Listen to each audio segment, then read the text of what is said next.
दोस्तों स्वागत है आपका रेलवे की पाठशाला पे। और दोस्तों हमारी जो सीरीज चल रही थी रेलवे ग्रुप डी भर्ती 2018 की, उसका ये पार्ट नंबर 68 वीडियो है।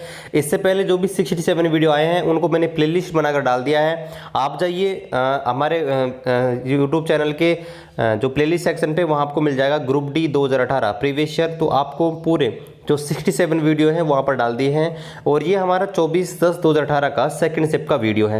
अब गाइज आज का वीडियो थोड़ा लेट आ रहा है, उसका कारण ये है कि इस पीडीएफ को बनाने में आपको पता है कम से कम 1.5 से 2 घंटे लगते हैं। तो मुझे पीडीएफ पहले ही रेडी करनी होती है, एक दिन पहले। तो मैंने कल नहीं बनाई थी, तो मैंने मॉर्निंग में उठकर सुबह से मैं इस पीडीएफ को बना रहा हूँ। हिंदी और इंग्लिश में टाइपिंग करता हूँ। अब आपको पता है बहुत सारे यूट्यूबर होते हैं सिर्फ आंसर के को लेकर बैठ जाते हैं, उनको हल करवाते हैं। लेकिन गाइज होता क्या है कि आंसर किया तो हिंदी में होती है या अंग्रेजी में, लेकिन मेरे जो स्टूडेंट है वो इंग्लिश मीडियम के भी है, हिंदी मीडियम के। तो मुझे खुद इन पीडीएफ को हिंदी और इंग्लिश में टाइपिंग करना होता है, और आपको पता है गाइस टाइपिंग करने में टाइम तो लगता ही है। चलिए शुरू करते हैं आज के इस वीडियो को। बस छोटा सा रिक्वेस्ट है, आप हमारे इस यूट्यूब चैनल पर नए हैं सब्सक्राइब कर दीजिएगा और बेल आइकन को दबा दीजिएगा। पहला जो क्वेश्चन है वो ये है कि भाई आवर्त सारणी जो है ना, उसके किसी भी समूह में कोई तत्व हैं, उनमें क्या चीज़ कॉमन होती है, क्या चीज़ समान होती है। जैसे अगर मैं बात करूँ वर्ग 17 के तत्व, जैसे FCl BrI80 है ना। तो मान लीजिए ये आपके एक वर्ग के तत्व हैं, मान लीजिए क्या है ही। तो आपसे पूछा कि भाई इनमें क्या चीज़ कॉमन होती है। तो आपने देखा होगा भाई इन सब में एक एक इलेक्ट्रॉन की कमी होती है। इनके पास सबके पर -1 आवेश होता है। तो होता क्या है कि कोई भी एक ग्रुप होता है ना, एक वर्ग होता है, एक समूह होता है, उसमें जो अंतिम इलेक्ट्रॉन की संख्या होती है वो क्या होती है, समान। और अंतिम इलेक्ट्रॉन की संख्या को क्या बोला जाता है, संयोजी इलेक्ट्रॉन। क्या बोलते हैं, संयोजी इलेक्ट्रॉन, इनके वैलेंसी इलेक्ट्रॉन। चलिए अगला जो क्वेश्चन है वो ये है कि भाई अल्कोहल जो होती है, शराब जो होती है ना, उसको नीला रंग बनाया जाता है ना। आपने देखा होगा वोडका आदि टाइप जो शराब होती है उनमें क्या होता है, नीला रंग मिलाया जाता है ताकि आपकी शराब है ना वो थोड़ी अलग दिखे, है ना। तो और उन्हें आसानी से पहचान सके कि भाई ये आपका शराब है। क्या होता है कई बार मिक्स्ड होती हैं तो हमको पता नहीं लगता, क्योंकि उसमें जो कलर होता है वो दिखता नहीं है शराब का। तो शराब में क्या कर देते हैं, नीला कलर मिला दिया जाता है। तो ये जो चीज़ करी जाती है ना, वो आपके इस प्रकार जब आपकी जो शराब बन जाती है उस शराब को क्या कहा जाता है ना। जो नीले रंग की जो शराब बन जाती है उसे क्या कहा जाता है, तो गाइस उसको बोलते हैं आपके जहरीला, यानी कि पॉइजनस आपके अल्कोहल, इसको बोलते हैं जहरीला शराब। ठीक है, तो जिसमें ब्लू कलर मिला होता है वो आपके जहरीली शराब होती है। ठीक है, ये एक तरह से इनको अलग करने के लिए, जैसे शराब बहुत प्रकार की होती है, एल्थिल अल्कोहल, मेथिल अल्कोहल, तो उनमें जो जहरीली होती है ना उनको अलग रंग दिया जाता था ताकि वो क्या हो, गलती से कोई आदमी उनको पी नहीं ले। चलिए अगला जो क्वेश्चन है वो ये कि भाई मनुष्य के पाचन तंत्र में कौन सा अम्ल उत्सर्जित होता है। अब देखिए हमारे शरीर में जो पाचन तंत्र होता है उसमें एक भाग पाया जिसको बोलते हैं स्टोमक, यानी कि अमाशय। अब अमाशय में क्या होते हैं, अमाशय में जठ रस लगातार निकलता रहता है। वो इसलिए निकलता रहता है कि ताकि हमारा जो भोजन है उसको पचने में मदद मिल सके, हमारा जो भोजन है उसका पाचन अच्छे से हो सके। और इसको आपके बोलते हैं हाइड्रोक्लोरिक अम्ल, और इसका दूसरा नाम जठर रस होता है। ठीक है, चलिए अगला जो क्वेश्चन है वो ये है कि भाई निम्न में से कौन सा कथन है वो आपके गलत है। आपको कथन दे रखे हैं 4 कथन, आपको बताना है कौन सा कथन है वो आपके गलत है। पहला कथन ये है कि भाई दूसरे समूह के तत्व जो हैं, सेकंड ग्रुप के तत्व, उनको क्षारीय मृदा कहा जाता है। बिल्कुल सही है। दूसरा कथन है कि वर्ग 18 के तत्व होते हैं उन्हें निष्क्रिय गैस कहा जाता है। ये भी बिल्कुल सही है। मैंने आपको पीरियड टेबल पहले ही करा दिया, अगर वीडियो को नहीं दे तो केमिस्ट्री वाले सेक्शन में जाइए प्लेलिस्ट में और वीडियो को देख लीजिएगा। तीसरा कथन है कि पहले और दूसरे समूह के तत्व होते हैं उन्हें एस ब्लॉक के तत्व कहा जाता है। ये कथन भी आपके सत्य हैं। चौथा कथन है कि वर्ग 17 के तत्व होते हैं उन्हें क्षारीय धातु कहते हैं। ये कथन आपके गलत है। वर्ग 17 के तत्व होते हैं इनको बोला जाता है हैलोजन समूह। क्या बोलते हैं, हैलोजन समूह। और मैंने पीरियड टेबल के ऊपर ऑलरेडी 4 वीडियो बना दिए हैं, आप उनको जाकर देख लीजिएगा। पीरियड टेबल के आपके मोस्टली क्वेश्चन कवर हो जाएंगे। चलिए अगला जो क्वेश्चन है वो ये कि भाई उस विधि को क्या कहते हैं जिसमें गर्भाशय में कॉपर टी लगाई जाती है। अब देखिए कॉपर टी क्या होती है। कॉपर टी एक प्रकार की जो गर्भ निरोधक एक तकनीकी होती है जिसमें अगर आप शादी से पहले या शादी के बाद रिलेशन बनाते हैं तो उसके आपके जो बच्चे होते हैं वो नहीं होते हैं। ये एक तरीका होता है आपके जो गर्भ निरोध होता है, वो गर्भ धारण होता है उसको रोकने का, है ना। तो ये आपको पूछा भाई कॉपर टी होती है उसका क्या काम होता है, कॉपर टी को क्या कहते हैं, तो ये आपका गर्भ निरोध यानी कि कॉन्ट्रासेप्शन कहा जाता है। क्या बोलते हैं, कॉन्ट्रासेप्शन इसको कहा जाता है। चलिए अगला जो क्वेश्चन है वो ये है कि भाई निम्नलिखित में से कौन सा गुरुत्वाकर्षण का उदाहरण नहीं है, मतलब कौन सा जो कार्य है वो ग्रेविटी के अंडर में नहीं होता। तो देखिए पहला आपको दे रखा है कि ग्रहों की वायुमंडल को उनसे अलग करने से रोकना, यानी कि जो आपके ग्रह होते हैं वो वायुमंडल में आपके एक प्रकार से ब्रह्मांड में अपनी जगह फिक्स रहते हैं, अपनी फिक्स जगह में यहाँ पर गति करते रहते हैं, ठीक है। तो उनको अलग होने से रोकना, ये बिल्कुल सही है, पहला ग्रेविटी से होता है। दूसरा ब्लैक होल का घूर्णन, ये कथन आपका गलत है। ब्लैक होल जो घूमते हैं ना उन पर कोई ग्रेविटी नहीं लगती है, ठीक है, वो स्वतंत्र रूप से घूमते हैं, उन पर ग्रेविटी काम नहीं करती। तो दूसरा कथन है वो आपका गलत हो गया। तीसरा है तारों को आपस में कनेक्ट करके रखना, ये बिल्कुल सही है। और चौथा चंद्रमा का अपनी कक्षा में गति करना, ये आपके सत्य हैं। तो आपका जो दूसरा कथन है वो इसका राइट आंसर आ जाएगा भाई, ये आपका ग्रेविटी पर काम नहीं करता है।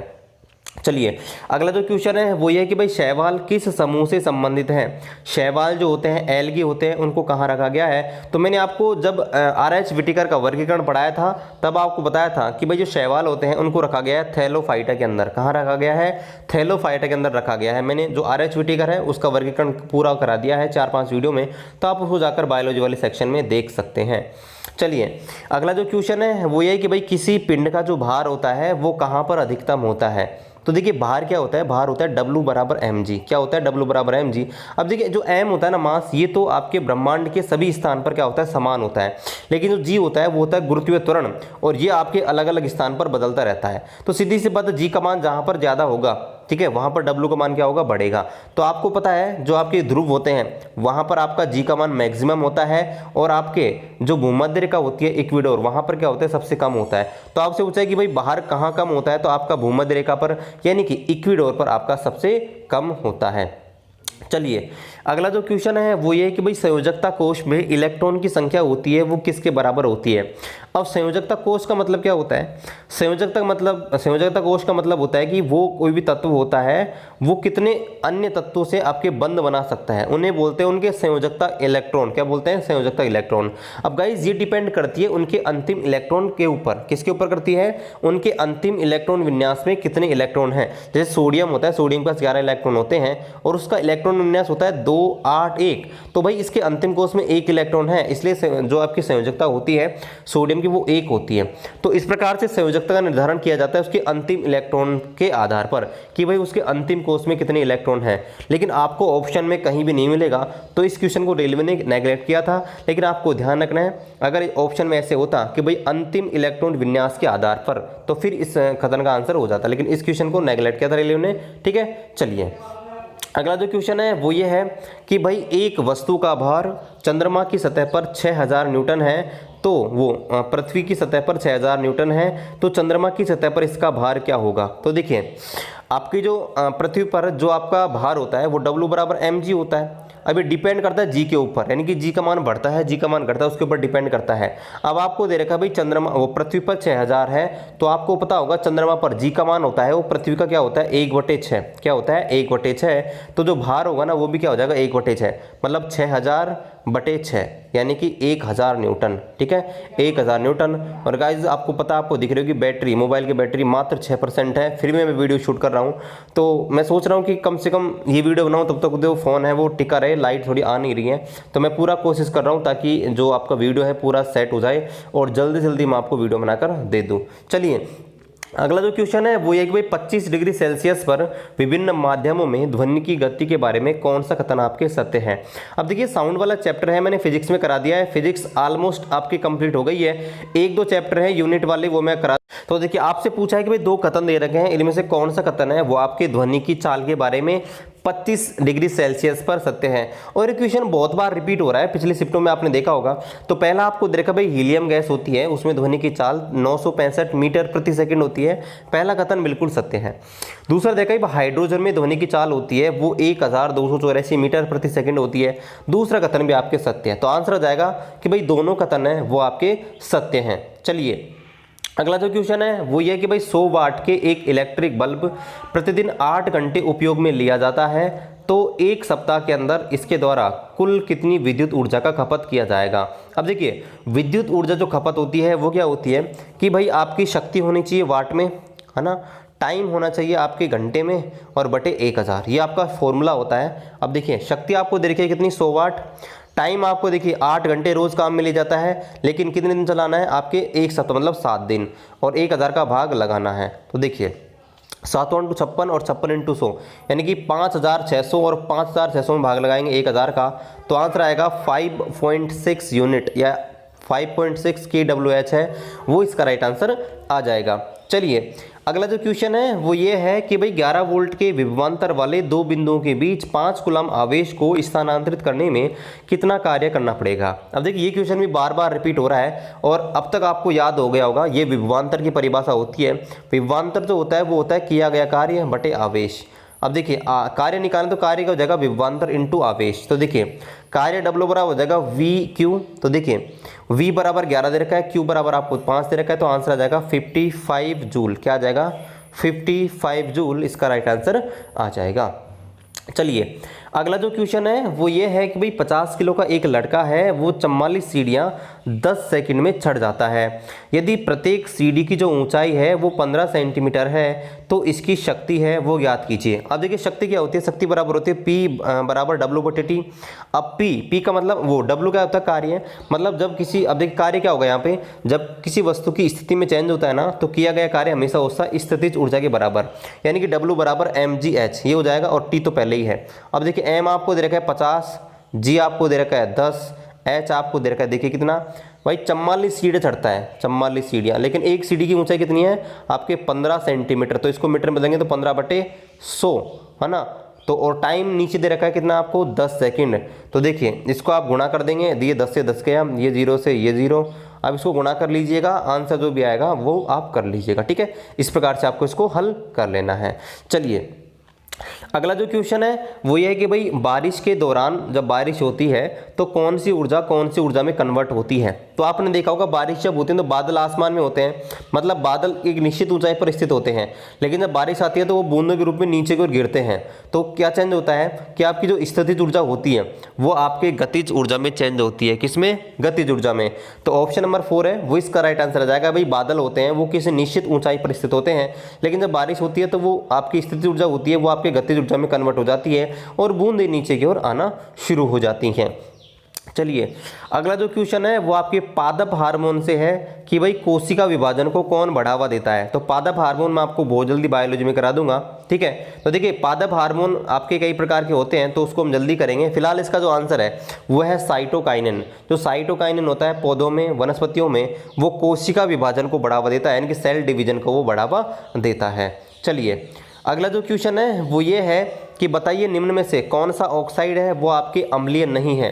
अब देखिए अम्लीय ऑक्साइड क्या होते हैं, क्षारीय ऑक्साइड क्या होते हैं और उदासीन ऑक्साइड क्या होते हैं, मैं आपको तीनों के बारे में अभी बता देता हूँ। देखिए पहले हम बात करते हैं अम्लीय ऑक्साइड की। अम्लीय ऑक्साइड ऐसे ऑक्साइड होते हैं जिनको जल में मिलाने पर अम्ल देते हैं, और ये सामान्यतः अम्लीय ऑक्साइड वे ऑक्साइड होते हैं जो आपके अधातु बनाती हैं। ठीक है, तो आपके अम्लीय बनाती है अधातु, याद हो जाएगा, ऐसे मतलब जो अम्लीय ऑक्साइड होते हैं वो आपके अधातु बनाते हैं, जैसे आपका नाइट्रोजन है, फास्फोरस है, सल्फर है। ठीक है, इनके जो भी ऑक्साइड होते हैं NO2, PO4, SO2, SO4, ये जो भी ऑक्साइड होते हैं ये आपके अम्लीय होते हैं। दूसरे होते हैं आपके क्षारीय। दूसरे क्या होते हैं, क्षारीय ऑक्साइड। क्षारीय ऑक्साइड ऐसे ऑक्साइड होते हैं जो आपके धातु बनाती हैं। क्या बनाती हैं, धातु बनाती है, मेटल बनाती है, जैसे आपका MnO है ना, MgO। ठीक है, ये जो होते हैं Fe2O3, ये आपके क्षारीय ऑक्साइड कहलाते हैं। तीसरे होते हैं जिनको बोलते हैं उभयधर्मी। उभयधर्मी ऐसे ऑक्साइड होते हैं जो आपके क्षार भी होते हैं, अम्लीय भी होते हैं। जैसे जिंक आपका एक तो होता है आपका एक तो आपका होता है एल्यूमिनियम का, मैंने गलत बताया थोड़ी देर पहले, एक तो एल्यूमिनियम का होता है Al2O3। ठीक है, हाँ सही है। एक तो एल्यूमिनियम का होता है, एक आपका जिंक का होता है। ये दोनों जो होते हैं ये आपके उभयधर्मी होते हैं। ठीक है, मैंने सही बताया था आपका, एक तो उभयधर्मी होता है एल्यूमिनियम का, एक होता है जिंक का। इसके अलावा एक जो होता है ना, जो उदासीन का मतलब जो आपके अम्ल और क्षार दोनों में से कोई सा भी नहीं पाया जाता, वो आपके होते हैं उदासीन। तो उदासीन का एग्जांपल आपके सामने आपको दिख रहा है, जो कार्बन मोनोऑक्साइड होती है। ठीक है, ये आपके उदासीन है। अब देखिए आपसे पूछा कि कौन सा आपके अम्लीय नहीं है। अब देखिए सल्फर के, नाइट्रोजन के और फास्फोरस के मैंने बताया था जो भी आपके अधातु होती हैं उनके जो ऑक्साइड होते हैं अम्लीय होते हैं। तो देखिए कार्बन मोनोऑक्साइड है वो इसका राइट आंसर आ जाएगा कि भाई कार्बन मोनोऑक्साइड एक अम्लीय नहीं होता, इसके जो आपके ऑक्साइड होते हैं वो आपके क्या होते हैं, उदासीन होते हैं। चलिए अगला जो क्वेश्चन है वो ये है कि भाई निम्नलिखित में से कौन सा कथन है वो आपके सत्य है। पहला कथन आपको दे रखा है कि भाई रैंकिड को बोलते हैं विकृत ग्रंथिता, या देसी भाषा में कहें तो भाई बासी रोटी आप खाते हैं ना बासी, उनको बोलते हैं आपके रैंकिड अंग्रेजी में। अब देखिए इसकी परिभाषा आपको बता रखी है और आपसे पूछा कि ये सत्य है गलत। देखिए आपको बोल रहा है कि भाई रैंकिड का मतलब होता है कि जब वसा और तेल है ना इनका ऑक्सीकरण हो जाता है, फैट का और ऑयल का जब वसीकरण हो जाता है तो इनकी गंध और स्वाद दोनों चेंज हो जाते हैं, इस प्रोसेस को रैंकिड बोला जाता है। तो बिल्कुल सही है कि भाई विकृत ग्रंथिता का मतलब यही होता है कि आपका जो कोई भी घी होता है, तेल होता है, अगर उसका ऑक्सीकरण हो जाए तो उसकी गंध होती है, खुशबू होती है और स्वाद है वो आपका चेंज हो जाता है। दूसरा आपको दे रखा है दूसरा कथन कि जब किसी प्रतिक्रियाशील धातु, प्रतिक्रियाशील का मतलब अधिक क्रियाशील धातु, कोई हवा, पानी या अन्य पदार्थ के संपर्क में आती है ना, उसको आपके हानि पहुंचाई जाती है, ठीक है। तो होता क्या है कि उसका संक्षारण होने लग जाता है। जैसे आपने देखा होगा अगर हम किसी भी लोहे को, ठीक है, लोहे को या चांदी को हवा में खुला छोड़ देते हैं पानी के संपर्क में तो उस पर जंग लगना शुरू हो जाती है, तो इसी प्रोसेस को आपके संक्षारण बोला जाता है, रस्ट भी बोला जाता है। तो दोनों ही कथन आपके क्या है, सत्य हैं। चलिए अगला जो क्वेश्चन है वो ये कि मनुष्य में निषेचन है वो कहाँ पर होता है। तो देखिए मनुष्य में जो निषेचन होता है ना वो आपके फैलोपियन ट्यूब में होता है। आपने देखा होगा ये आपकी ये मैं आपको एक फेयर सा डायग्राम है वो बनाकर दिख रहा हूँ, ठीक है, ये आपका फीमेल रिप्रोडक्टिव सिस्टम का। तो यहाँ पर आपके होते हैं, इसको बोलते हैं आपके अंडाशय यानी कि ओवेरी, और यहाँ पर जो आपके एग होते हैं वो यहाँ पर ट्रांसफर होते हैं, यहाँ पे आपके जो गर्भाशय, ये जो पार्ट्स होते हैं वो गर्भाशय बोलते हैं, और यहाँ पर ट्रांसफर होते हैं। और निषेचन जो होता है ना वो आपके ये जो नली होती है, ये बीच में आपको नली दिख रही है ये वाली, इसको फैलोपियन ट्यूब बोला जाता है, ठीक है। तो आपसे पूछा कि भाई निषेचन कहाँ पे होता है, तो फैलोपियन ट्यूब के अंदर होता है। चलिए अगला जो क्वेश्चन है वो ये कि भाई घनत्व होता है, डेंसिटी होता है, वो क्या होती है। अब देखिए डेंसिटी होती है ना, घनत्व वो होता है आपके द्रव्यमान बटे आयतन। क्या होता है, द्रव्यमान बटे आयतन। क्या होता है, द्रव्यमान बटे आयतन। तो देखिए द्रव्यमान क्या होता है, m, और आयतन होता है v। तो m/v यानी कि ऑप्शन नंबर सेकंड है वो इसका राइट आंसर आ जाएगा, ठीक है। चलिए अगला क्वेश्चन देखते हैं। अगला जो क्वेश्चन है वो ये है कि भाई मनुष्य के शरीर में कौन सा अंग अंडे को अंडाशय से लेकर गर्भाशय तक लेकर जाता है। तो अभी मैंने आपको बताया था कि ये मैंने वापस में एक फेर सा डायग्राम है वो आपके सामने बना देता हूँ। तो देखिए आपका होता क्या है कि आपसे पूछा कि भाई यहाँ अंडे होते हैं या एग स्थित होते हैं फीमेल के अंदर, ये आपका गर्भाशय होता है ना, यानी कि आपका गर्भाशय होता है यूटेरस। तो पूछा कि भाई यहाँ से एग को यहाँ तक लेकर कौन जाता है, तो ये जो नलिका होती है ना ये, इसको आपके क्या बोलते हैं, फैलोपियन ट्यूब ही बोला जाता है। यही क्वेश्चन आपसे पूछा घुमा फिर के कि भाई मानव में जो अंडे होते हैं उनको अंडाशय से गर्भाशय तक कौन लेके जाता है, फैलोपियन ट्यूब। कौन लेके जाता है, फैलोपियन ट्यूब। चलिए अगला जो क्वेश्चन है वो ये है कि भाई निम्न में से किस माध्यम का अपवर्तनांक सबसे कम होता है। रेफ्रेसिव इंडेक्स होता है, किसका कम होता है। अब देखिए रेफ्रेसिव इंडेक्स क्या होता है कि भाई प्रकाश किस माध्यम में अधिक तेजी से अधिक वेग से गति करेगा, उसे बोलते हैं रेफ्रेसिव इंडेक्स। और ये देखिए निर्वात का होता है 1, आपका जो हवा होती है उसका 1.0003 होता है, हीरा का 1.42 होती है। सबसे कम आपका निर्वात का होता है, लेकिन निर्वात ऑप्शन में नहीं दे रखा, आपको दे रखा है हवा। तो भाई हवा का सबसे कम होता है इन चारों ऑप्शंस में से। तो आपसे यही पूछा किसका सबसे कम होता है, तो यहाँ पर आंसर आ जाएगा हवा। अगला जो क्वेश्चन है वो ये है कि भाई विद्युत धारा की अंतरराष्ट्रीय इकाई क्या होती है। तो विद्युत धारा की अंतरराष्ट्रीय इकाई आपको पता होनी चाहिए, मैंने करा दी है ऑलरेडी। यह आपके होती है एम्पियर। जो वोल्ट होती है वो विभवांतर की होती है, आवेश की कूलाम होती है, ओम आपके प्रतिरोध की होती है, और एम्पियर विद्युत धारा की होती है। थोड़ा आपको पता है कि फ़ोन मेरा डिस है, इसलिए मैं डिस्चार्ज है, थोड़ा बैटरी चार्ज कम है, इसलिए मैं थोड़ा एक्सप्लेनेशन थोड़ा जल्दी जल्दी कर रहा हूँ ताकि वीडियो गाइस पूरा शूट हो जाए। चलिए आज का लास्ट क्वेश्चन है कि एक विलियन है और एक विलियन है, उस विलियन में 320 ग्राम मात्रा में सामान्य नमक की 46 ग्राम मात्रा घुली हुई है। तो द्रव्यमान प्रतिशत के द्वारा इसके विलयन की सांद्रता ज्ञात कीजिए। अब देखिए मैंने आपको बताया था जब केमिस्ट्री पढ़ाई थी तब आपको मोल संख्या निकालना और ये आपके सांद्रता निकालना बताया था कि भाई सांद्रता निकालने का सूत्र होता है विलेय का भार बटे विलियन का भार इंटू 100। तो देखिए विलेय क्या है, विलेय का मतलब आपके नमक कितना है 46। विलियन क्या है कि भाई आपका विलायक और विलेय यानी कि 320 प्लस आपके 46 कितना हो गया 366, और इसको मल्टीप्लाई कर देंगे 100 से। हल कर लीजिए गाइस, जो आंसर आ जाएगा वो आ जाएगा। ठीक है, थोड़ा सा आपको पता है बैटरी लो है, इस वजह से मैं थोड़ा ज़्यादा एक्सप्रेशन आज की वीडियो में नहीं कर पा रहा हूँ। चलिए वीडियो को लाइक कर दीजिए पसंद आए तो, और चैनल को सब्सक्राइब कर दीजिएगा। और टेलीग्राम पर अभी ज्वाइन नहीं किया है, ठीक है, देखिए फ़ोन ही बोलने लग गया। अगर टेलीग्राम ग्रुप ज्वाइन नहीं किया, टेलीग्राम पर जाइए, सर्च कीजिए रेलवे की पाठशाला, और वीडियो को डिस्क्रिप्शन में लिंक है, उसको आप देख लीजिएगा, और यहाँ से आप आई बटन से जाकर देख सकते हैं इंपॉर्टेंट वीडियो। चलिए मिलते हैं आपसे अगले वीडियो में, तब तक जय हिंद जय भारत।